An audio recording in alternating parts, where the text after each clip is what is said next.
So, we are here for yet another Disney discussions. I think this is technically number 4, so we've each had a go at hosting, and I'm going to be giving the hosting opportunities to Megan, which is fun. Megan loves podcasting and being the host, and you just love it in every way. It's amazing. So, do you want to introduce our guest, or would you like me to have that honour? I would like you to do that, please. Okay. Well, obviously we've got Megan here. Hello. And then we've got Ria.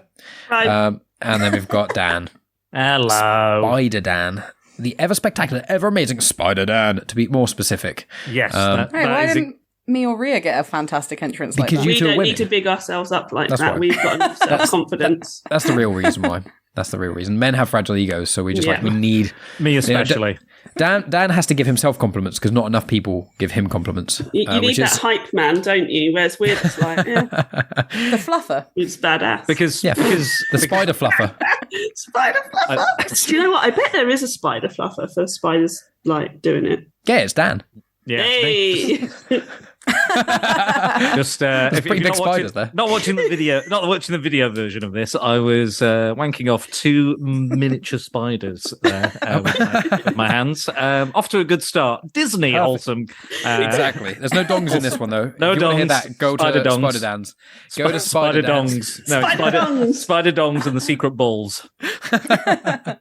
Yes, so obviously yourself should have listened to all the other Disney discussions, otherwise you're a fool. But this time Megan got to decide the topic, and she is going to vaguely guide us, and she's got lots of fun facts and information and blah about that sort of stuff. So without further ado, the host of this episode, please take it away, Megan. What's the subject, and why did you decide on this one? Well, we're doing Disney Pixar. Mm-hmm. I don't really know how we decided on it. I mean, we've done loads of other stuff, so we just went for Disney Pixar. I think we said, can we watch something that's not shit, please? Yeah. Not too weird in a bad way, and not And too not shit. terrible and, soulless. So I guess we'll just go through and say our films. So I chose Coco. That Great was my choice. choice. Mike, what was your choice? I chose, in my opinion, the most underrated Disney Pixar film, which is Wall-E. I love that you think Wally's underrated. Bless you. Most people I know have never seen it. And if Who are you friends with? Dan hadn't seen it before. I had, you liar. I'd seen it. I'd seen all of these before. No, I was pulling your leg, but no, a lot of my friends haven't. I think I should have looked it up and then I could have backed this up. I didn't realize I was going to get attacked immediately. Who was attacked? I'm genuinely really surprised that in your sphere it's underrated. That's really interesting to me, and we'll talk about it when we get to talking to it, because I think that's a really interesting thing that you brought up. So I apologise. It wasn't meant to be an attack. I was completely joking. You need not apologise. It was. I'm going to look up while Megan continues with her amazing hosting job. But because they used to have to say what films they've chosen because I've just railroaded everything. So I'm going to look up what made what money and try and prove myself right with no evidence on my side. I love that you're making just Megan's job even harder. I have to get back on track. It's like when I did the Comics in Motion. The Comics on Trial. Comics on Trial. And I was the judge and I had to decide, but they kept talking about other things, so I had to be like, can we move on now? You did it when it was with Dave doing something as well, weren't you? And it was constantly like, come on guys, let's go back to the actual thing we're talking about. So But Calm linking in down, with that- children. Ria, what film did you choose? Inside Out. Inside Out. And Dan, what did you choose? I've gone with Up. Up. Up. Up. Up. Going Okay. up. Hey, up. So, because we all got like a weird little repetition chorus of Up there, we'll start with you, Dan. Why did Okay. you pick Up? And can you give us a synopsis? Yes, I can. The reason I chose Up was I'm going to cast your minds back. So, the year was 2009. Dan was very much in love. It was a first love. It was a lady I'd had sex with. The first lady I'd had sex with. Anyway, moving on. We went to see it, and we were enjoying it. I was like, oh yeah, it's Pixar, it's fun. We'll see it. It was in Blackpool, and we were going to do the illuminations after, because that's what you do in Blackpool, because there's fuck all else. So we went to see it, and I was like, yeah, Pixar's fine. It's fun. It'll be nice and wholesome. Little did I know. Again, going to take you back a little bit further. I don't think I'd cried for about, I don't know, a good few years, like had an actual cry. I think it might be because I'm dead inside. But what happened was the opening scene. The advertising's quite nice. You've got, the old man. He's got a house. There's balloons. There's a big bird. There's a scout. It looks like a fun time. Little did I know, we went in and we see the opening scene of this young couple meeting, getting together, growing old together, falling in love, finding out they can't have children, carrying it on, falling in love further, and then she dies. This is the first 10 minutes of the film, and you think, fuck, where are we going from here? Only up. Roll credits. So I was on the edge of bawling my eyes out. The rest of the film plays. There's a moment at the end where he opens the book again. I won't spoil it in case you haven't seen it, but he opens the book. He reads a little message from his deceased wife, and I started bawling like a child for hours. I shit you not, hours and hours. We came out. I'm crying. I managed to compose myself. I'm back. I'm like, I'm okay. And, I look into the lady I'm in love with at the time, and I just break down again. It's a bit like Chandler from Friends. The dam had been burst, had been broken, and all the floods of tears were coming through. And we're going down through the illuminations, and I can't stop crying. It's just keep crying. And she's crying, and even she's like, get a fucking grip, mate. So this was a fun film. I do really like the film. I think, apart from all the trauma, which I think Disney does quite well. They know how to kind of hit those, especially like Coco as well, which I'm sure you talk about. That was a big crier for me. Me and Natalie watched that together, and we were both like, but yeah, Up is. I should probably do the synopsis instead of over. I've done a lot of oversharing recently on podcasts. I feel like I've done it again. So here we go. Synopsis. Yes, so we got that. The old man is, he's tired. He's old. They're going to knock down his house, and he's never going to move. He's stubborn, but then he accidentally injures one of the workers, and they sue him. Loses all his money, and they're like, right, we're going to bulldoze your house. You're going to have to live in this home. And he goes, nope, I'm going to follow my dreams. Follow my wife wanted to do this, and we were going to go to this Paradise Falls. So he's good at balloons. That's his thing, whatever that is. A balloonist, a balloon man, and ties up all his balloons to his house, lifts it into the air, and he flies to Paradise Falls. But little does he know, an annoying scout he met earlier, or is it Wilderness Ranger? Explorer. Wilderness Explorer. Thank you, Megan. He's trying to earn his badges, and he is trying to look for a made-up bird because this old man is really angry and crotchety, and he's voiced by Ed Asner, who takes me back to my childhood as well, because he was my J. Jonah Jameson in the 90s animated Spider-Man.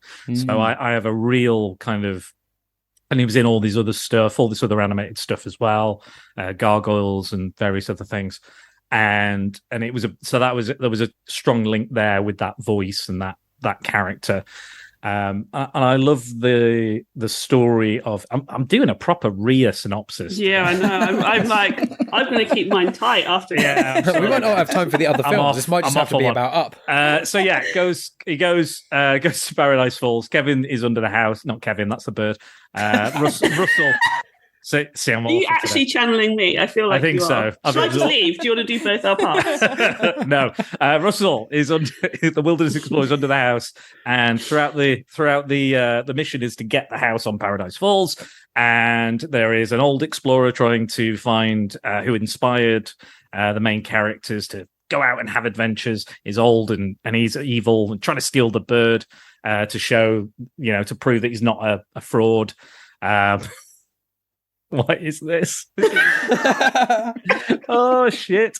So and throughout the story, we learn that he basically becomes a nicer man. The old man, because he opens up to love and adventure and all sorts of good stuff. And again, it's very weird. I love Doug, the dog, because I just think what a genius character, what a genius way to perform. I don't know if it's the writing or the performance or both, but it's the best character in the film because that is exactly how a dog would act and talk if it could talk. But yes, so it's kind of a fun adventure. It's a nice a couple of outcasts, odd couple kind of thing going on as well. But I really like it, and I think it's sweet, and it does all the things I want a good Pixar movie to do. Very nice. May I ask, Dan, did you choose this film because it's your favourite, or is it just because it means something to you and it's not among maybe the most famous ones in air quotes? Well, I guess kind of is. Up's pretty famous. Yeah, but I think of like Toy Story and Bug's Life, mainly Toy Story is like the main. Toy Story and Monsters Inc. I think are kind of the air quotes main Pixar movies as well as Frozen. Yeah, I think probably because it touched me in a unique way at a time where I think I was very probably needed to open up a bit more, be a bit more emotional, and I think so. I mean, I like a lot of the Pixar films. Like, I think all the ones we've picked are very good, but I think for this one, I think it was that kind of emotional connection, and I think it was just like I was just along for the ride all the way through it. It was. It just had everything I wanted and did all the things I wanted it to do, but surprised me at the same time. But yeah, I think it's a beautiful film, and I think it says a lot about I think it's got some daddy issues in there as well, which we've talked about before with me and just before this podcast as well. So I think that that kind of wanting to Russell wants to find his dad and prove to his dad that he's, a man, or he's good. He's trying to prove something about himself. And then the surrogate father kind of comes in. And I like that idea of people find their family. As much as I love my family, I think I have stronger connections with the people I've found in my life in acting communities, podcast communities, and much, much more. Yeah, absolutely. I think all four of these films, starting with WALL-E, is these are possibly my four. Toy Story 3's up there, so like in my top 5, maybe top 6, 7 Pixar films. But I think really starting with WALL-E, this is where we start getting much more mature, adult, interesting, complex themes. And I think we see that in 2008 with WALL-E, and then they just rev that up with Up. They go, actually, people are known as really how they're made. Sometimes they're often made alongside each other or years before and stuff like that. But there's something in the release, the way these are coming out. There's an appetite after WALL-E for more conscious content for people, more conscious films for people to consume. And I think this really fits into that. And I'm with you. I love, how I feel about found family. I bang on about every bloody podcast I'm in. It's one of my favourite things. And this film is absolutely that for me, that bond that, well, we get it first, don't we? We get it at the very beginning between Carl and Ellie. So we see that Ellie's family, in just one small scene at the wedding scene, Ellie's family is like over the top, excitable, loving. There's lots of them. Carl's family is not. We see that they're sat there, they're all very serious. They don't, all very grim looking, even when he's little and broken his arm. So he finds his family. He's at the cinema by himself, which I think is incredibly telling at the beginning. He has gone to the cinema as a small boy by himself. Not a single one of his family is there with him to be interested in what he's interested in, right? When we're kids, we just want our parents to be excited about what we're excited about. Just fake it if you're a parent, by the way. Just pretend that you care, because that means more to a kid than anything else. And none of his parents are there. None of his family's there. And then he meets Ellie. So he finds his family. They just happen to fall in love, and they want to create this family together. They can't have children. They choose not to adopt for whatever reason. So then they're not, he's found his family, then that person dies. He needs to find a new family. He needs to find that new person. He gets that with Russell. And I just think that's really lovely, that it shows that through every stage of your life, you can find your family, you can find somebody you can connect with, you can build those relationships. And I think that's really hard. I think for so many old people, they are lonely and isolated. And I'm not saying we'll go out and find like a wilderness explorer, but I think this shows the other side of that. You know, it shows why he's grumpy and isolated and sad and why he's the way he is. And it shows that if we just have a little bit of compassion, maybe we can actually make connections with people who are actually incredibly lonely. And I find jumping off that idea is it's one of the few, not just Disney Pixar, but just animated films where you have an old person who isn't either a villain, a wizard, or dies in the movie. Like, that's normally what happens. Great point. And so he's actually a character who you see grow, and this is a new chapter.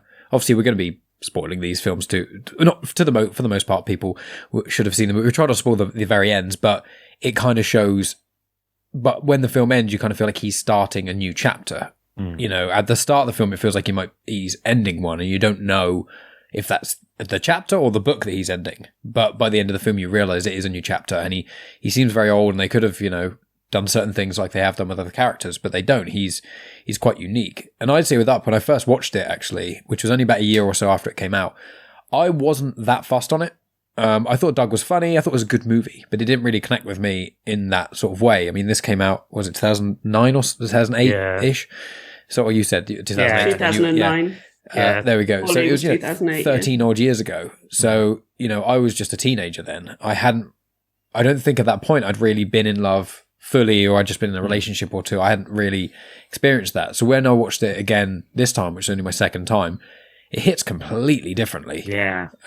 Like just thinking about, and what I've been through since that point in my life, obviously everyone knows about genuine chit-chat and stuff, but also with my relationship with Megan, we've been together for over 4 years, and we've got a house together and a dog and all these sorts of other things. We're looking to, be together forever. And it's seeing a film like this when you have that, or have at least experienced that, it hits very differently to when you're a kid. So although it's got the Doug parts and the Russell character and these fun, cool bits, it is, as Ria said, I feel like one of the most mature films, or at least it can connect with a much more mature audience.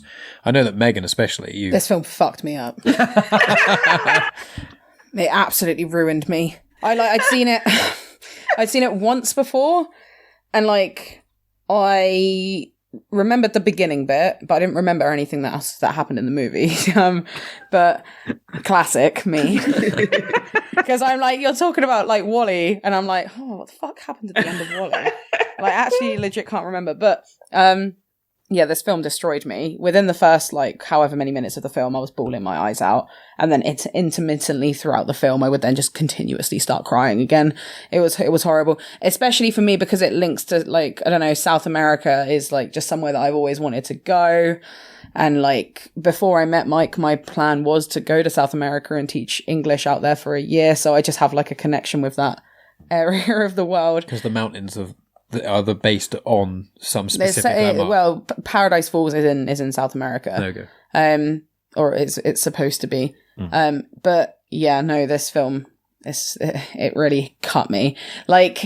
The worst bit for me, where I was proper bawling my eyes out, and this isn't a spoiler because it happens within the first 10 minutes of the movie, is when he goes and buys the tickets to go, and then she dies. I was just I can't deal with that. It was awful. And then every so often in the film, I'd be like, oh, I just remembered. And I'd start crying again. Mike's like, what's wrong with you? You've got Doug on the screen, and then you've got ball. Everyone look at the ball.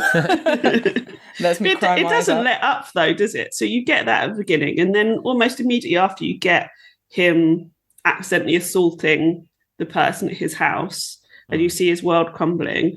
And then you start to feel a bit sad when Russell's there, because you're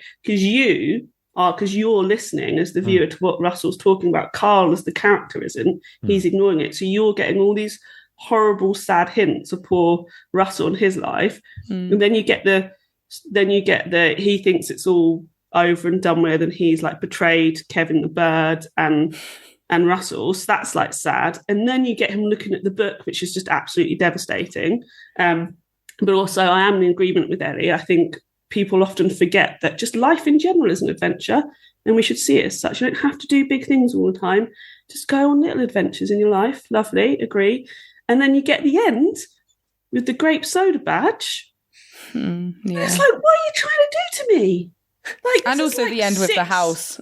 6 touch points of me crying, thanks. I don't need that on a Tuesday afternoon when I'm supposed to be working. Have you got time for a quick call, Ria? Yeah. I've got to go plug in my laptop. Yeah, I think this is a really good film. And us having Willow as well. Like, I already knew. Obviously, you don't need to have owned a dog to appreciate Doug, the character. Oh, it made me appreciate Doug the character more now having owned a dog. Because I was like, that's literally what she'd be like. Yeah, it's the things like, I don't know you, but I love you. Straight away. Squirrel. Oh, the squirrel bit kills me. That's I think that idea of just so simple, so clever is one of my favorite just jokes in all animation. I think it's so good, that by itself. And rewatching this film, it was a kind of film where I wasn't like not looking forward to it necessarily, but it was the one I was kind of least, I thought I'd like the least. I won't be rushing to watch it again because although I didn't cry, there were parts and I was like, my chest is tightening. This is hitting me, but not quite crying enough, but I'm feeling something. And I'm like, yeah, I liked that some of these, they all hit differently in different ways, but I was like, I'm glad they're all like this because then I would have been a mess. I mean, they're all like we've all chosen pretty emotional ones. Like, I was a bit like, wow, we've really done something to ourselves here. Yeah, with a running theme of family. Yeah. And Kevin's amazing as well. A heart that hurts is a heart that works. So, beautiful. So yeah. So if you feel something, then they're doing the job right. They're doing unless it's anger. Unless anger is the emotion that you're feeling.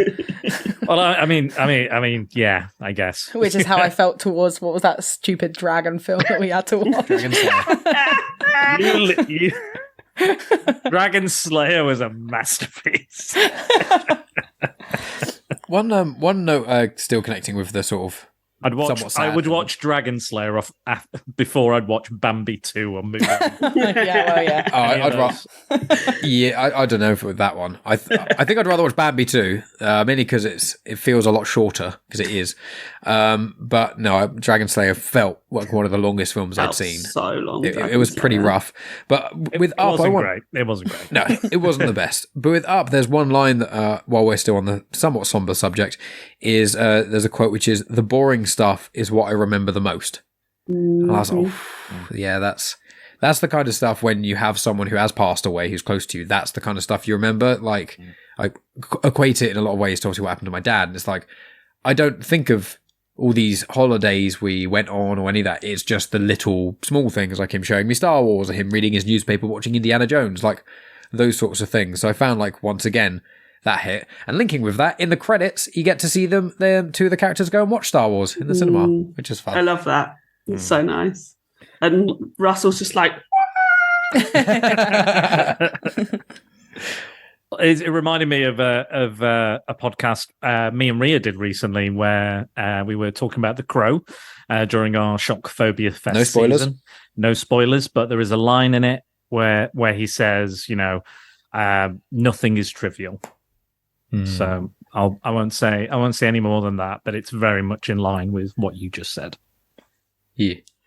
Should we move on to the next movie? Otherwise, I don't think we're going to have enough time. Sorry, guys. But everyone enjoyed Up. Pardon? I said he reared that up. I did. It was a Ria. I pulled a Ria. You pulled a Ria. Okay, well, pulling a Ria. Let's go to Ria and see if she can pull us someone else.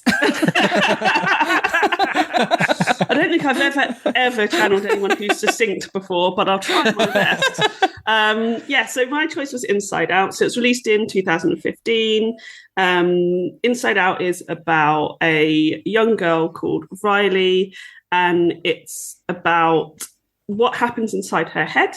She has 5 main emotions: joy, sadness, anger, fear, and disgust, and they are embodied as small characters in her head who have a control panel. Riley's life is changing. She moves to San Francisco from Minnesota, starts a new school, and she starts to not be the joyful person she's always been, falls into depression, and it's about how the characters inside her head then react to that, how they try to fix her, and what the outcome of that is. There you go. Done. Awesome. Succinct. So much better than mine. Not better, Dan. Different. Different, exactly. Come on. Shorter. Yeah. And so why did I choose Inside Out? I think this is probably the best Pixar film, in my personal opinion. I think it's such an unexpected film that came from Pixar, in terms of, if you told me that Pixar were going to create a film that's inside an 11-year-old girl's head, it's all these little characters, that's going to deal with possibly the most accurate way I've ever seen anything showing depression in my entire life, I would have been like, what are you talking about? Pixar just cool robots that fly in space and toys and stuff like that. And I think it's an exceptional film. I think it should be taught to people. I think it should be shown to people and taught to people. Just the way it embodies depression, it shows how depression manifests. I think it's got incredible messages for parents. I actually learned like my best parenting thing from this film, and I watched it before I had a kid, which is, it's not your child's responsibility to make you happy, and they shouldn't have to be happy all the time. That you need to spend your time with them and all their emotions, helping them understand those emotions, embrace those emotions. That makes them a better person, makes them a healthier person. It shows you that emotions are okay. It talks about how you can't experience joy without sadness, which I think is an incredible message for people. I love that they took it seriously as well. So they had two psychologists or specialists as well who were there talking about depression and how it works. So they had like the founding faculty director of something called the Greater Good Science Center at Berkeley University. He was a consultant on it. So they took it seriously. This could have just been a fun, silly romp about little characters that you have in your head. And don't get me wrong, this film is hilarious. This film has my all-time favorite Pixar joke, and one of my favorite jokes ever, which is facts and opinions. So they're on a train and there's little boxes. One's labelled facts and one's labelled opinions. They knock it over and Joy, the character, goes, oh no, these facts and opinions look so similar. And that's it. That's the joke. I'm like, fucking hell, it's so good. Like, it's so hilarious. We get Bing Bong and his tragic demise. Oh, that's a spoiler. And I just think it's got really important messages about how we can navigate the world. I think the characters are called what they're called for a reason. Joy is called Joy. She's not called happiness. She's called Joy. And I think that's what's so special about this film. I agree. It's although it's not my favorite Disney Pixar film, I think it's easily one of the best. And I think that this is, if I had one film in the world to show a child, this would probably be it. I think, as you say, there's the elements with the sort of core memories and the way that they show that, certain memories change. And that's okay. And it can depend on your headspace or where you are in your life. But most core memories have sad and happy parts. And there's that key moment in the film, as you sort of mentioned, Ria, which is you have the happy memory and then sadness kind of rewinds it. And it's actually a sad memory, but you put them together and you can't have the happiness without the sadness. If you feel sad, but people bring you out of that, you then get the happiness. And I've described it in Genuine Chit-Chat and other places before, where if you had no emotion or you only had happiness, for me, it equates to flatlining, because if you think about a heartbeat up and down on those machines, that's what life and emotions are like. You can't have the peaks without the bounds. You can't like build a mountain with dirt without digging a hole first. It's all of those sorts of yin and yang sort of parts. And I think the thing that perfectly encapsulates that is that Joy is the only character who isn't purely her color, like her hair and her skin. All of them are, basically one colour. I think Angor actually might have a bit of sort of black in his hair, unless that's the moustache versions of the older ones. But generally, they're all sort of their one colour. Sadness definitely is all blue. But Joy's eyes and her hair are both blue. That's showing that you can't experience joy without a little bit of sadness. And I just found that element of things, when I looked into it a little bit more, when the kind of the end reveal all sort of happens and everything falls into place, I was like, that is mad. You looking it up to remind yourself? No, I was looking it up to see if she had any red, because I remembered that her dress was green, which is obviously discussed. And then I was looking to see if she had any red or purple, but she doesn't. It's like blue, green, and yellow. Yeah. I guess she's the leader, isn't she? Kind Yeah. of the group. What I noticed as well when we go inside the parents' heads is the mum is led by sadness, I think, and I think the dad is led by anger in his Yeah. Yes. yeah, thought so. I thought that was really telling as well, and quite interesting to see how the communication or non-communication is happening. I really appreciated that. Like, the idiot man's not fucking listening, like, not paying attention. I was like, yeah, he's not. But yeah, I really liked it. I quite enjoyed. I'm pretty sure there was a gay joke, but not like a slur or anything like that. And she's talking about like bears in San Francisco, and she's like, "Oh, there's no bears in San Francisco." And I'm like, "Is this like a gay joke that the staff have snuck past Disney?" Because they're moving to San Francisco, which is obviously known for a huge LGBTQ plus community. So I'm just thinking, I was like, they must know what they're doing. This is that intelligent a film. They must know what they're doing with this. But I don't know. I'm going to assume that as much. I think because obviously, I mean, Disney is starved for LGBTQ plus content, and even when it does come, people are like, "Nah." How dare you accurately reflect everybody in society? How dare you? It's outrageous. Like Buzz Lightyear I saw recently. We haven't seen it. I haven't seen it. No spoilers. I won't spoil it, but there is a same. We know, Dan. There's a same-sex kiss. There's a same-sex kiss, and it's barely a peck on the cheek. Like, it's so like not even half a second. It's not like, two people tonguing each other hardcore. It is just a innocent, lovely, show of affection. But we go fucking apeshit every time. I want them to go hardcore. I'm like, do it. Friends of the same gender kiss each other on the cheeks and lips and hug, share beds. Just go for it. Have a nice kiss. Lovely. Yeah. Anyway, also, there's something I want to bring up. Bing Bong and Joy are murderers in this. Oh yeah.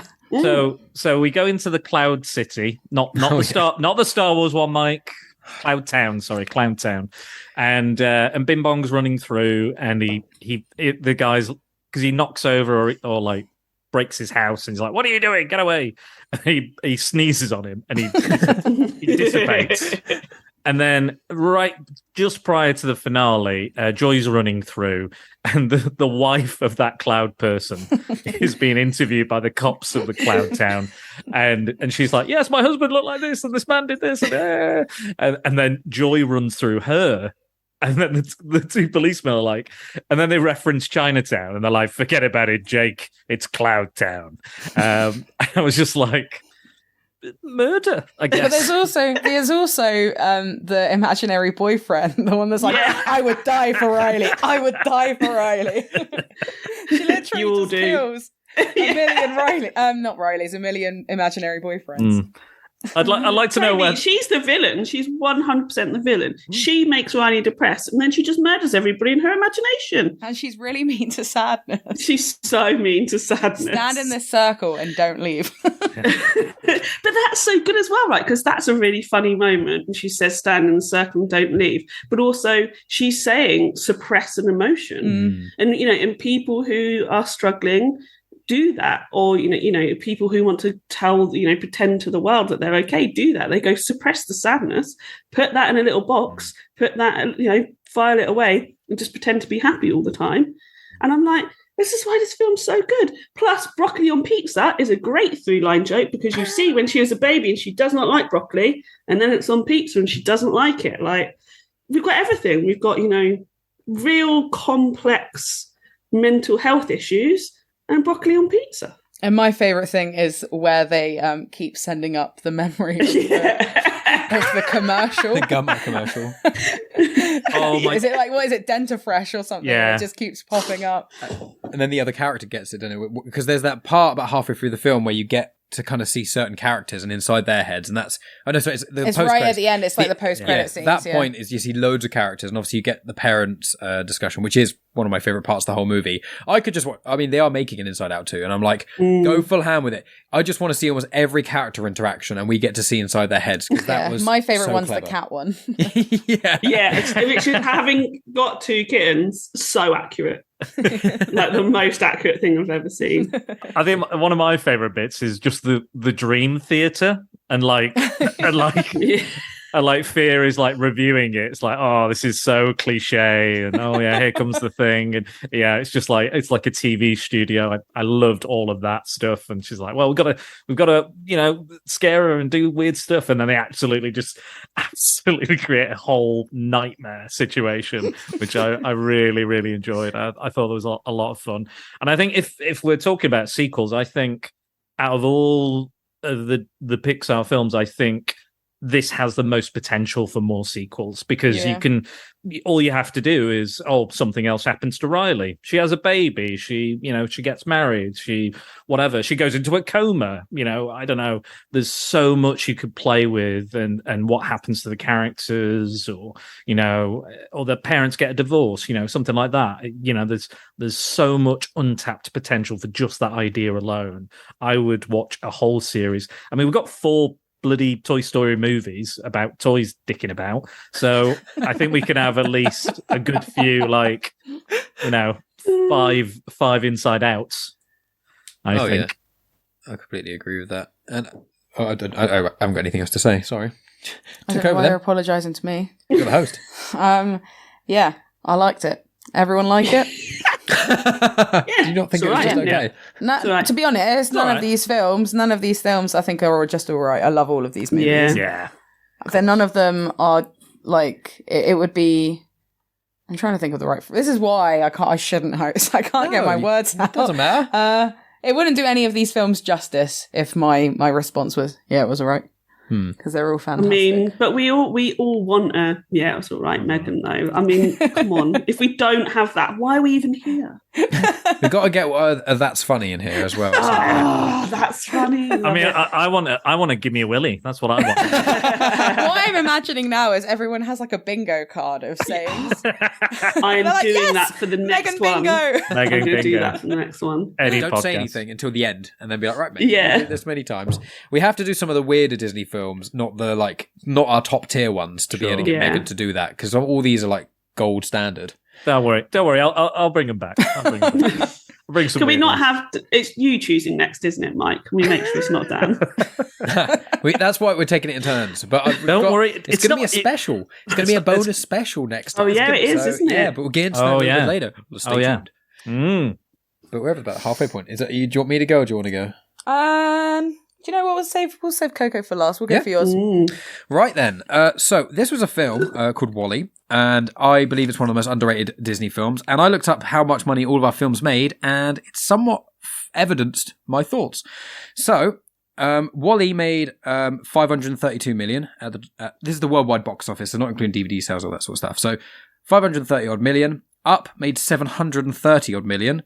Inside Out 850 odd million, and Coco nearly 800 million. So this made almost half of your films, at minimum 200 million difference. So this is much lower, and I compared it to I just looked at a list of how much money Disney Pixar films have made, and this is among the bottom 5. Wow, is it really? Yeah, Bugs Life and Toy Story 1 both made 350 odd million, but they were made when cinema tickets were cheaper, so I don't know if you adjusted that, how that would affect things. Obviously, they would go up in inflation. Yeah, exactly. Yeah. So I don't know if that's been adjusted, because if it hadn't been, then it would actually be higher. But obviously that was also the studio starting out and things, so who knows? Or the partnership between Disney Pixar. And then the Cars movies, Cars made less, and then so did 2 and 3. So apart from those, because they're shit. Cars 1's all right. Cars 1 is fantastic. Yeah, but I've not. I don't. Yeah, I would say, but it is just a remake of Doc Hollywood, though, isn't it? I don't know what that is. I've never seen that. So in my eyes, you've never seen Doc Hollywood. I've never even heard of it. I've never heard of it. You need to see Doc Hollywood. Doc Hollywood is a classic.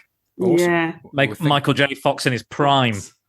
Yeah, he wants to be a plastic surgeon. Gets stuck in in some backwater town. I learned the true meaning of found family. Yes, there we go. There we go. But yeah, so it's among the least popular Disney films. It's basically the money shows that between half and a quarter of the amount of people went and saw this than these other movies, which is quite massive. So I believe this is probably the most underrated Disney film, because aside from Cars, as we've said, which I think first Cars is pretty good, but it's not amazing, and I haven't seen the other two because I have no interest in Cars sequels. I just feel like this film does things a lot different. It took a risk. Obviously, it's very sci-fi-esque as well, which probably helps because, you know, I like this little indie film called Star Wars. I don't know if anyone knows about it. But with this film, it's funny because before I watched it, I didn't watch it at the cinema. This was around the time that I stopped going and watching Disney Pixar movies at the cinema because I was like, I'm a teenager now. I'm too good for this. I want to watch cool films, even though these are amazing. So I watched this years later. So young. I know. So I watched it years later on DVD or something like that. And I was just blown away. I was like, why are more people not talking about this? And I think a lot of people in my generation probably did a similar thing. It was around the time that it kind of went off and trying to... I think when you see the adverts for it, it can't go into the depth of what this film delves into without spoiling what the plot does. Because for the first... I wrote it down. It's like the first 35 minutes until he gets to the ship. And then you don't get dialogue until about 40 minutes, which is almost halfway through the film. Apart from the odd word he says or either, there's no full dialogue for the film until 40. And at 35 minutes is when he goes to the ship and interacts with some of the other robots and things. So this film just did something so different for me. It really surprised me. And funnily enough, when we watched it, Megan, you were probably looking forward to watching this the least, weren't you? I really didn't want to... So again, I can't really remember the ending of this film. Right. But I did really enjoy it this time around. I'm pretty sure it made me cry. Yeah. But yeah, WALL-E, I've only seen it once before, and it was with Mike, so it was within the past 4 years. But yeah, I wasn't fussed about watching it, but also it was when we were originally meant to record it. So it was No, it was the day after, so we watched it the day before. So because we had a time limit on it, I was like, ugh, we have to watch this film. Yeah. But I did really enjoy it.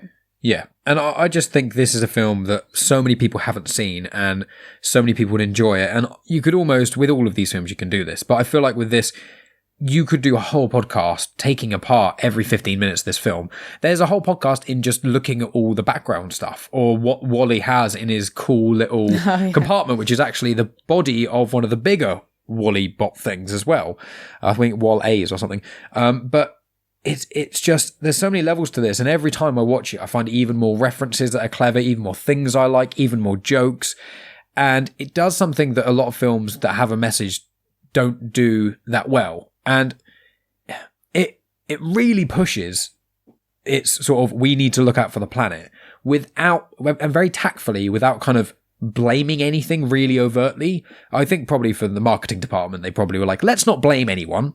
Let's just say this corporation, vague corporation, did it, kind of, maybe. They kind of helped. Well, it's just humans not looking after the planet. Yeah, that's the cause. But the corporation were kind of the ones who said, look, we'll clean the planet, we'll get everyone off Earth and clean it. And then years later, they're like, actually, we can't. Let's not tell anyone and leave them out there. So that's it is them kind of being evil while under the premise they're trying to help. It's a very interesting kind of process on that. But yeah, I just love it. I think WALL-E is one of the most adorable characters in all Disney. Disney/Pixar, whatever. I would love to have a little WALL-E. It's just one of those things that, and it really shows it toward the end when he like loses his personality and goes back to the norm, that it's kind of basically being like, he's been doing this for so long, he's kind of broken free of his default programming and he's got all these weird little quirks. And that's basically what's happened to humans. That's what happens to dogs compared to like wolves and things. Everything's got this little personality. You've got the little cockroach as well. Like there's just so many layers to this. And I was just laughing the whole time with WALL-E for the first 40 minutes. And I just wanted to cuddle him. And the amount of emotion that we felt when he just wanted to hold someone's hand. He was just so lonely. That's the theme of this film in a lot of ways. Part of it is about taking care of the planet, but a lot of it is loneliness. And that's another element that I think these four filmed in different ways all tackle. And they all tackle is multi-generational. There's bits that are silly for kids. There's bits for teenagers that can kind of be like, there's a bit more on this. And there's like lessons for adults in a sense. It's just, and I love this film, and I would just could talk about it forever, but I won't because it's a Disney discussion, not a Disney monologue. Sorry, you've already had one of those today. Well, now they've had two. Oh, I didn't give a synopsis, did I? Okay, no. Very briefly. Oh my God, no, you didn't. No, I didn't. There we go. I did one. Very briefly. Okay, Wall-E, he's on a planet. He's crushing up rubbish because, as I said slightly earlier, humans messed up the planet, all got shot off into space until it gets cleaned. Wall-E's one of the cleaner bots. He gets approached by a probe that's kind of trying to look down, see if Earth is habitable. He found a plant.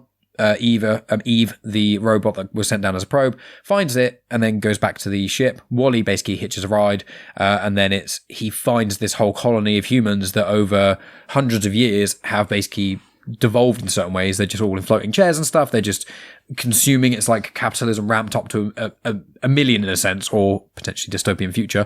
And then it's basically them trying to beat, spoilers, an evil computer, basically 2001: A Space Odyssey, and basically trying to get them back to Earth and get humans back to the way they were. But inadvertently, Wall-E just wants to hold Eve's hand and is just looking to save his friend. He doesn't even really understand the importance of this little plant he found. He just thinks it's cute and nice, and he's so just wants innocent. to add it to his collection. He's just so innocent. He's almost like a child, but who's a robot in a sense, but all the kind of best qualities that we strive for. And it's just that adventure of him trying to find love, basically, or just companionship more than anything, just to have someone to hold. And in doing so, because of his core personality of being so good, he saves essentially the entirety of the human race. And it's just a pure story of how small acts of kindness can change the world. And I just love it. That was lovely. Thank you. It's a lovely film. Very good. Very good. Yeah. Choose someone to talk, Megan. All right. Go for it, Dan.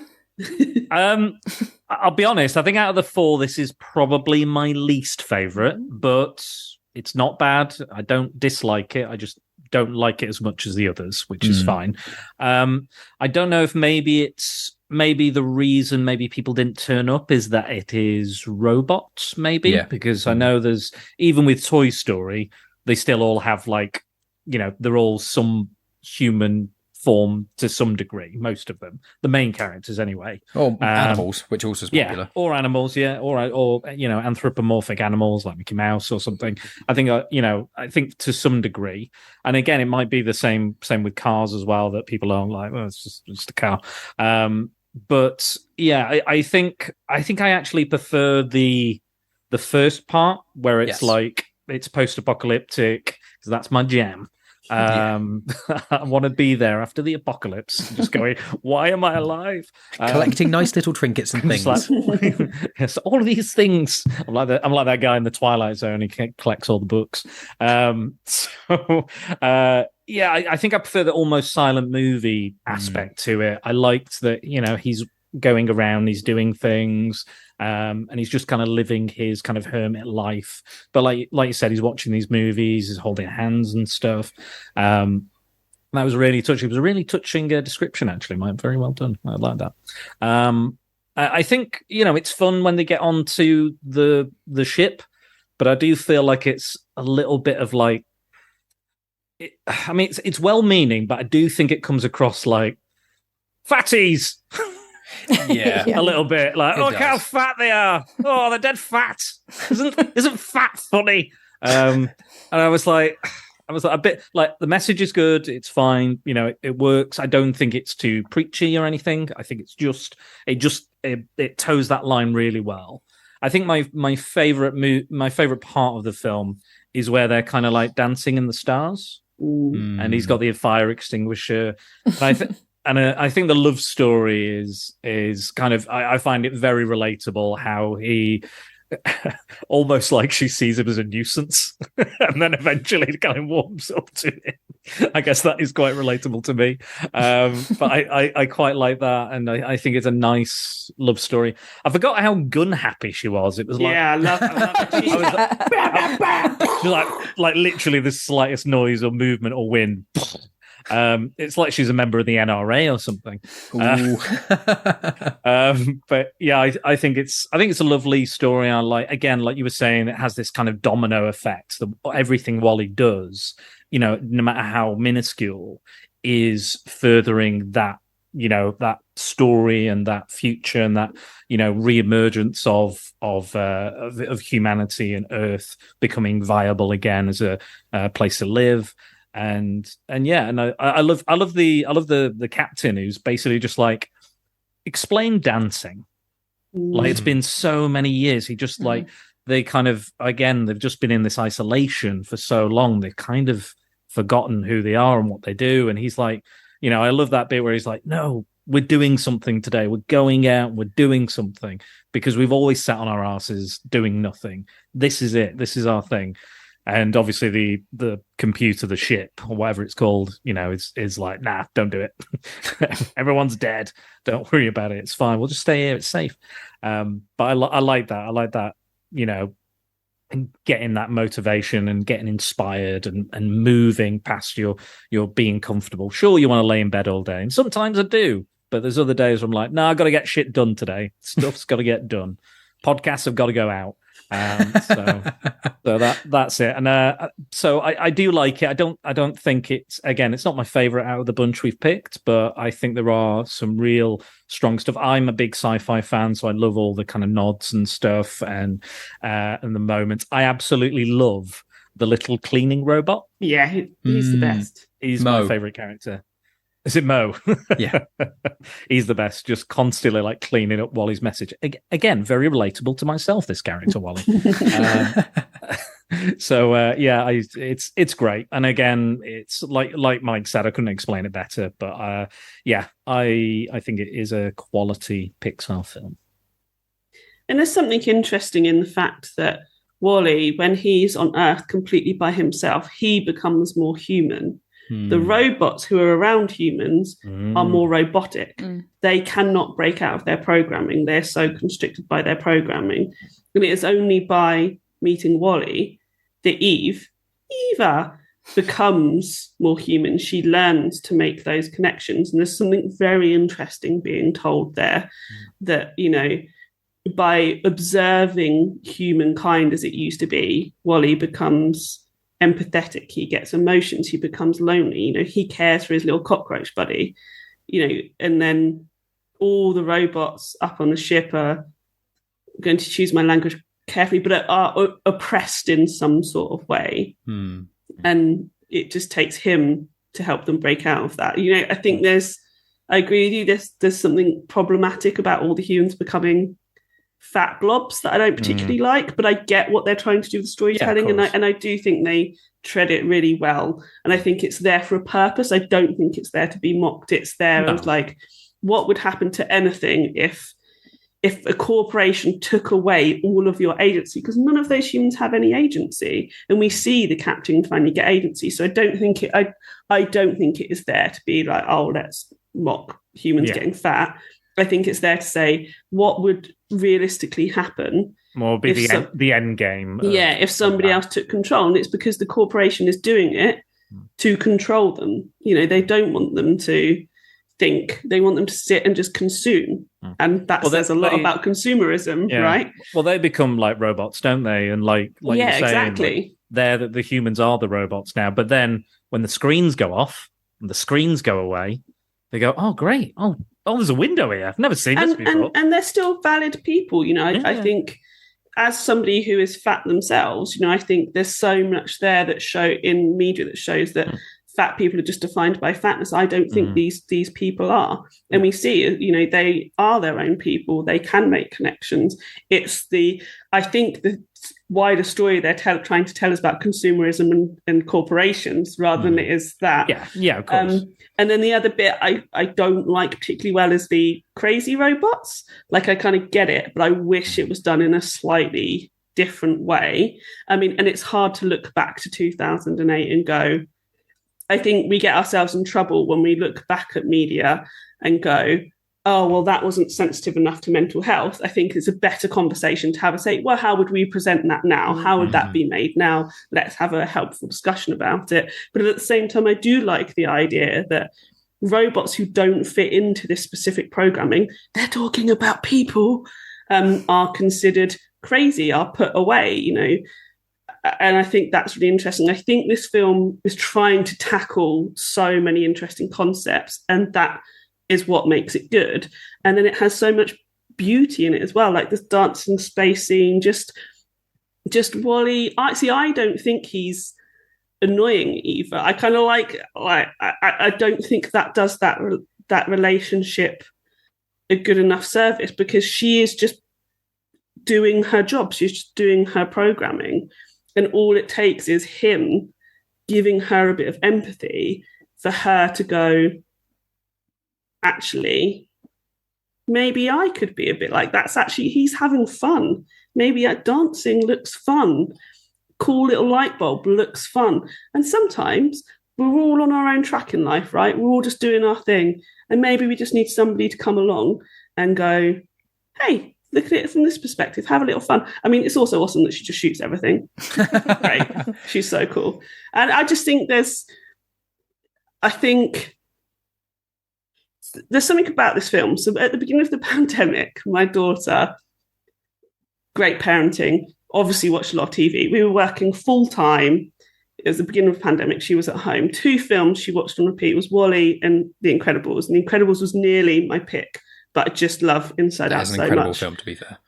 Right. Oh, nice. And there's something about this film that she just got as a 2-year-old. And I think it's the lack of dialogue.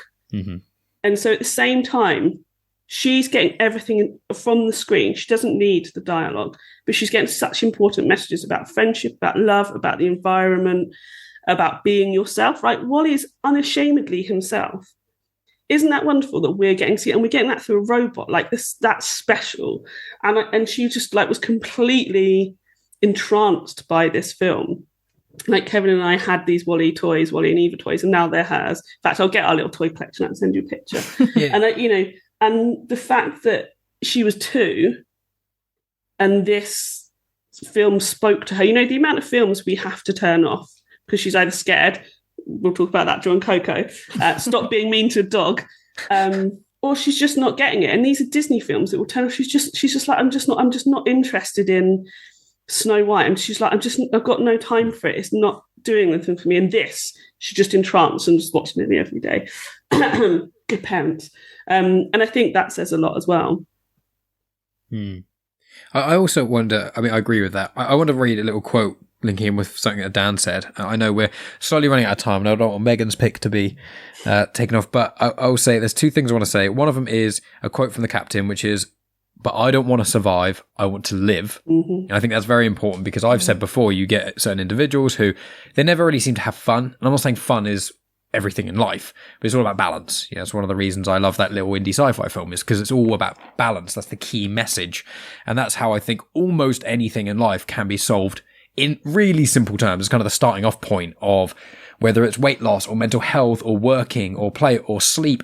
Every element of one's life starts with the question of balance and moderation and finding the right amount of X and the amount of Y and that sort of thing. And so I find that I don't want to survive, I want to live really speaks to that. And a lot of people are surviving instead of actually living. And the other thing I want to say before we get into Megan's pick and Megan's opinion on this is I wrote down some connections that I thought were quite interesting between these 4 movies very briefly. And it's just that of all the films of Disney Pixar, I know a lot of them are intermingling because they use similar people, but I just found this interesting that a guy called Andrew Stanton directed Wall-E, but he also directed Bug's Life, Finding Dory, Finding Nemo, and then also wrote Toy Stories, Finding Dory and Nemo, Wall-E, Monsters, Inc. and Bug's Life. So there's some of the key older ones, and then Wall-E. And Wall-E's the oldest of all of these films we've chosen. And then you've got Lee Unkrich, who directed Coco, as well as Finding Nemo, co-directing, Toy Story 2 and 3, co-directing Monsters, Inc., and then he also wrote a lot of those films as well. And then you've got Pete Docter, who directed both Up and Inside Out, as well as Soul and Monsters, Inc.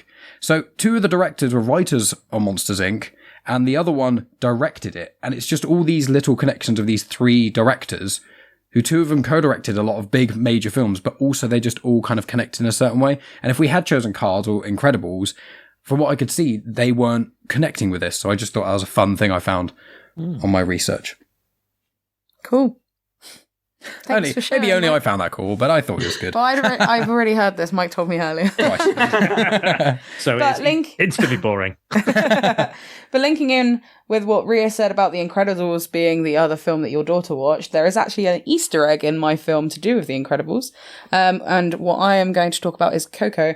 And I'll go for the Easter eggs afterwards because I actually managed to find quite a few. I did quite a lot of research. So, my choice was Coco. I feel like as a Spanish teacher, it would probably be illegal for me not to choose this movie. So this is the one that I picked. So I shall give you a little summary, but before I do, I kind of need to also talk about the Day of the Dead. So Coco is set on Dia de los Muertos, which I'd like to clarify is not the same thing as Halloween, which is what a lot of people think. Wow. It isn't even on the same day. Yeah, so Dia de los Muertos is on the 1st and 2nd of November, and it is believed that that is when the borders between the living and the dead come down, and that the spirits of the afterlife can come back and visit their relatives for 1 or 2 nights of the year. So Day of the Dead is a holiday to remember loved ones by sharing a meal with them as they would if they were alive, is the premise. But so the film of Coco is, as I said, set on Day of the Dead. It's about a kid called Miguel who loves music. His family have banned music because of something his great-great-grandfather did. So it is the story of him trying to love music and his family not accepting it. And in turn, he finds out that who his great-great-grandfather is, and he is a musician. He steals his guitar and inadvertently ends up in the land of the dead. So it's all about him trying to kind of reconnect, get the blessing from his great-great-grandfather so that he can return to the land of the living, because if he's there past midnight, it means that he is dead forever. And then he meets a guy called Hector, and they become friends, and then it's about their shenanigans on the way, more or less, without spoiling the end of the movie. So I feel like that was a very clear-cut synopsis. That was really good. I really liked it. You're on the ball today. I have seen this film a disgusting amount of times. As Maybe the first half, isn't it? well, yeah, the first half of this film I have seen a ridiculous amount of times because of the fact that I get to show it around the Day of the Dead. Do you show it to the kids? Yeah. Oh, I'm so jealous. You're such a good teacher. I thought you were going to say because you fall asleep. No, it's not. No, unfortunately, yeah, this time it's not because I fall asleep. It's because I get to watch the first half and then I never get to finish it. Sorry. But sorry. No, go ahead. I was going to go on to a different point, so if it links to this, Dan, feel free. It does not. It does not. I'll shut up.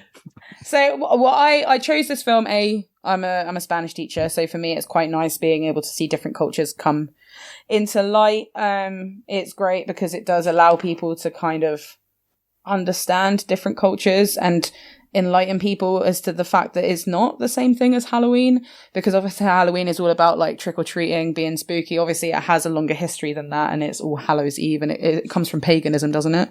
Mm-hmm. Halloween. Ireland and Samhain. Yeah, it's more sinister, whereas Day of the Dead is not a sinister or somber celebration. It is a party. It's a fun time to be with family and to remember loved ones. It's a really old celebration. It dates back over 3,000 years to the Aztecs. And nowadays it's kind of linked with that pre-Hispanic era mixed with Christianity. And then we have the Day of the Dead. But I think it's cool because you see so many different things from Mexican culture in it. So you've got like gritos, which are specific things that they do in singing. So when you see the talent show, you see Miguel do a grito at the beginning, which is when he yells out, and that links to the Mexican Independence Day. It's meant to represent the battle cry that launched the rebellion, like in 1810. It's an expression of joy. And then you've also got alebrijes in there, which are the colourful, bright creatures, and they're Mexican folk art sculptures. And their role is used to link the spirits to the real world and guide that person throughout their lives. And it can help people become who they're supposed to be, which is obviously what happens in the film with Miguel and Dante, which is obviously the dog. I just think it's really nice, and it allows kids, especially, or not even just kids, anyone that watches it, to understand and appreciate a completely different culture that they might not be used to and have a better understanding of things. And I think it's a really good teaching point. Like, aside from just watching the film, which is easier for me as a teacher, I can just be like, yeah, Day of the Dead, crack it on, because it's Spanish. Well, Spanish speaking. I always do a lesson about the Day of the Dead as well. And I distinctly remember a couple of years ago, I was talking about this, and I kind of link it to like my grandparents, and I'm like, I'm obviously don't celebrate Day of the Dead because it's not my culture, but there are lessons from it that you can take. So like, obviously, Day of the Dead isn't about being sad that your family members are gone. It's about remembering them and learning from them and passing it on to future generations and appreciating and remembering the happy things that those people did. So whenever I taught this lesson, I'd always be like, oh, like when I think about my nan, I don't think of the fact that she's not here anymore. I think of the fact that she would drink a little bit too much wine on Christmas and would spill gravy down herself and stuff like that. And I remember a couple of years ago, one of my students suddenly getting really like, you could see physically he was sad. And it turned out that he was going to his nan's funeral the very next day. And he was like, this has actually really helped me kind of process what's happened. And I was like, yay. It's like, that's exactly what it should be. You shouldn't be remembering all the sad times. But it's almost like this and Up go together quite well, don't they? They're the two sides of, it's almost like before death and what death does to who you leave behind, and almost an interpretation of what happens to people after death.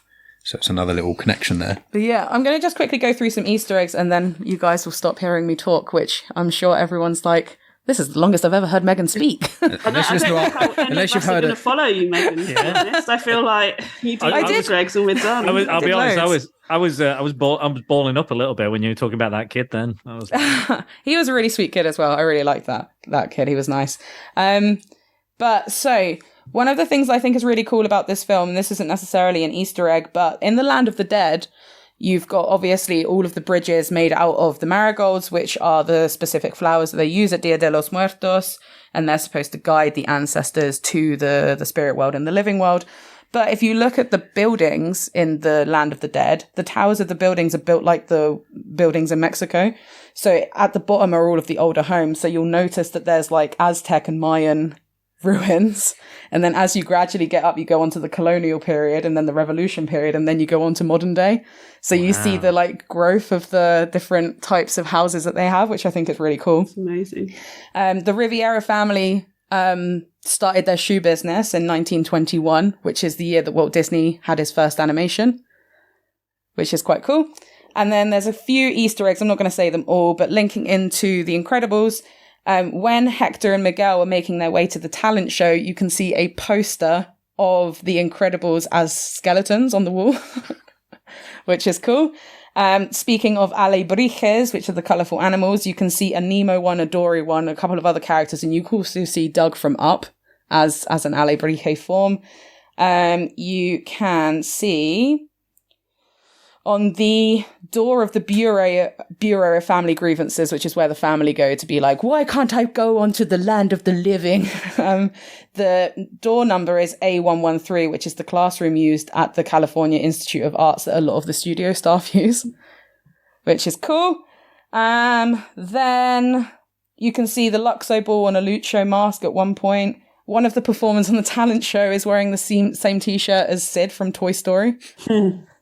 You can see at one point the Pizza Planet van and the logo, and then kind of linking in with the Day of the Dead. So you've got the ofrendas, which is where you put the pictures of your family members, and that allows the spirits to go through from the land of the dead to the land of the living in a way to like honor them and remember them. But right at the end of the film, they have a digital ofrenda, which has pictures of people connected to Pixar that are no longer here, so that we're remembering them. One of them was Steve Jobs, who was a former CEO of Pixar. And then you've also got Don Rickles, who was the voice of Mr. Potato Head.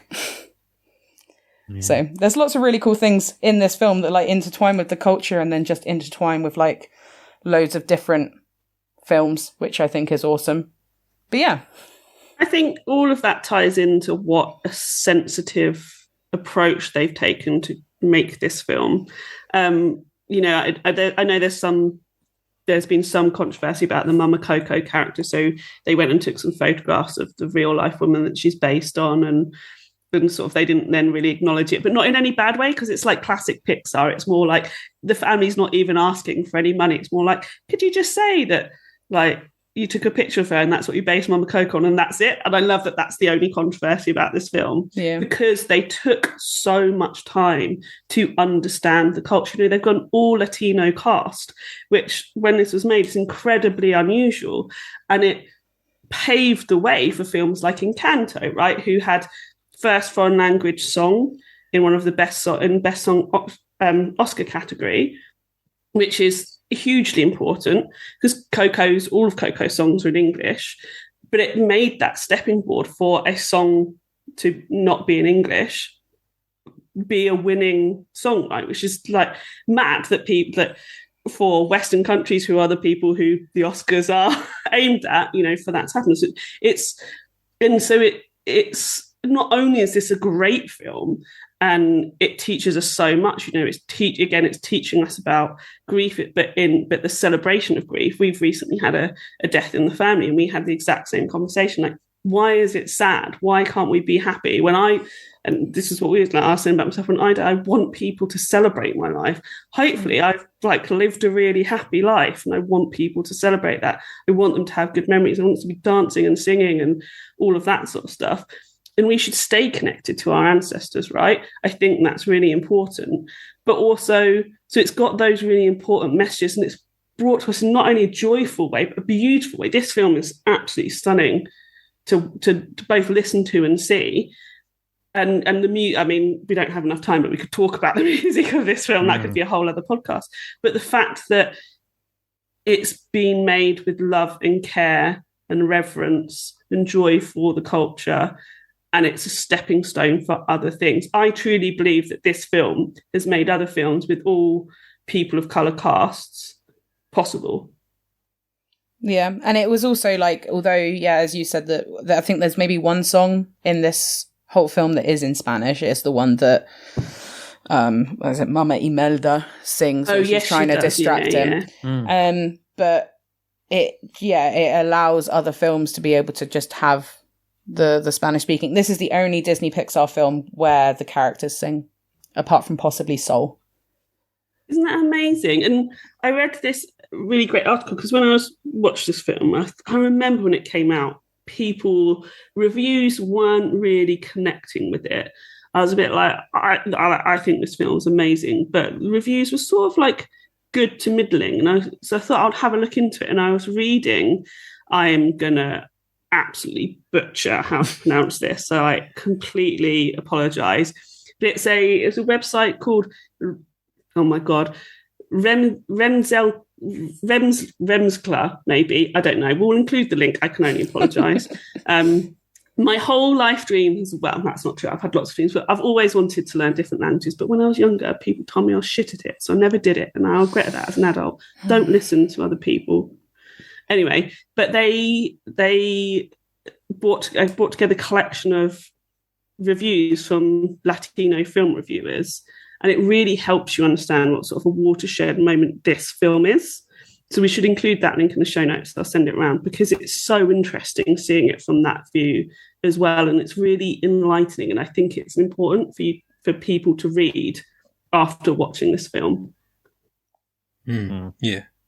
And I would like to add with this film is, one thing I love about it is balance. Once again, it shows that music is incredibly important, but so is family. And it's saying that don't leave your dreams in the dust, but don't abandon your family. And I think Moana continues that sort of theme of, it's not all or nothing. It's not, you can still be a musician and not abandon your family. You can still be a family person, but still live your dreams and be an individual. You can go against what your family want in certain respects, but that doesn't make you a bad person or wrong. You just have to learn to either they have to deal with it, or how you can deal with them, or you may get to a place where you can show them what it means to you, and about communication and things. And it can take both sides, both Miguel and also his family. Primarily it's Mama Imelda, isn't it? That's his. So Mama Imelda is his great grandmother. Yeah. Then you've got Mama Coco, which is the great grandmother, which is the really old one. Yeah.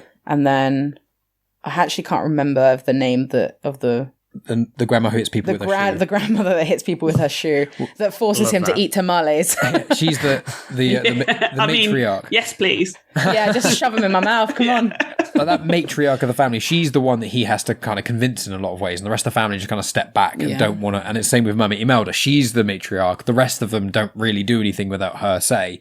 And Encanto, I think, plays with this a lot as well, which is that whole thing of a family doesn't have to split apart due to a disagreement, but both sides have to kind of make way, even if you are in the right in theory, like Miguel, who is by watching this from the perspective is he's right in a lot of ways. He's not right in every way, but he is right that music's important and you can learn lots of things, but he's got tunnel vision to a point where he is wrong about something he thought.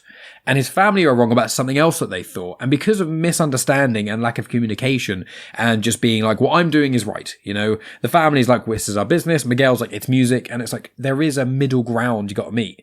And it's compromise in certain ways without losing your identity. And I think that's what Coco does really well in this. And I think it links up with Up as well, even further with the sort of, afterlife and all those sort of elements of things. But individuality and kind of the air quotes baddie, without trying to spoil it, is there's a similar theme to this one as it is to Up. Don't idolize the wrong person in certain ways. Self-important men. Yeah. Don't meet your heroes. Well, yeah, exactly.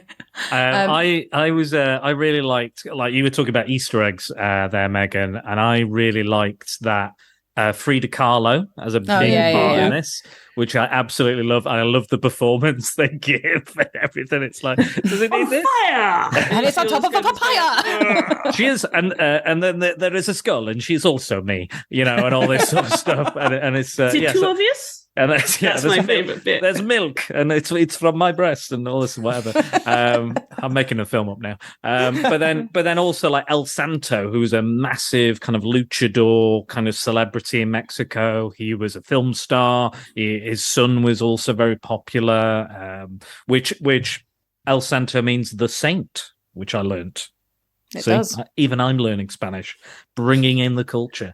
And I love that Ernesto de la Cruz is Ernesto of La Crosse. Ooh, clever. And I love that they build in the sugar skull into their actual skulls and that design. Yeah. I think it's beautiful. I think the music is amazing. I think. I'm a sucker for Antonio Banderas in Desperado. So all the Spanish guitar music in that is just like amazing. So every time I hear a Spanish guitar, I think if I hear any guitars, I do prefer them to be Spanish guitars if I have a choice. That ding, ding, ding. I just absolutely love that star, that mariachi music and everything. It's gorgeous. A great story, lots of fun, really colourful, really vibrant, really interesting. I quite like the scene where that kind of old guy he's gone to like borrow the guitar and he just kind of fades away. And I was just thinking about that. Sad. This film makes every one of these films makes me cry. So thanks for that. Oh yeah, this was the last one I watched, and I cried in the kitchen doing the tidying up. I was at the end. I always forget that the end is sad because I never get to watch the end of the film. Yeah. So whenever it gets there, I'm like, oh shit, this is actually really upsetting. This is what got me the most. That got me. And this film has Up. Obviously, consistently has a lot of sad and very obviousness, but there's the part at the end that we're all speaking about, and when that happens, that hit me the most of all these films. That was where I was the closest to crying. Is the end of this film that got me. So we are more or less at the time. Ria, you said that this film made your child cry. Yeah. So she's been traumatized by two of these films. The first one was WALL-E, and the giant WALL-E trying to crush our WALL-E. She went, why would giant WALL-E do that? I was like so fully traumatized, like having to hug us. And she's watched Coco before, so I was like, I'll put it on with her. Be nice Sunday afternoon. And then as soon as they're mean to the dog at the beginning, I don't like it. It's too scary. Turn it off. And I was like, oh, you've watched this before. She was like, they're so mean to the doggy. And I was like, oh, Jesus, right, okay. But she just wasn't having any bit. Don't be mean to Poor Dante. I know. He's such a cute dog. Another very, very good boy.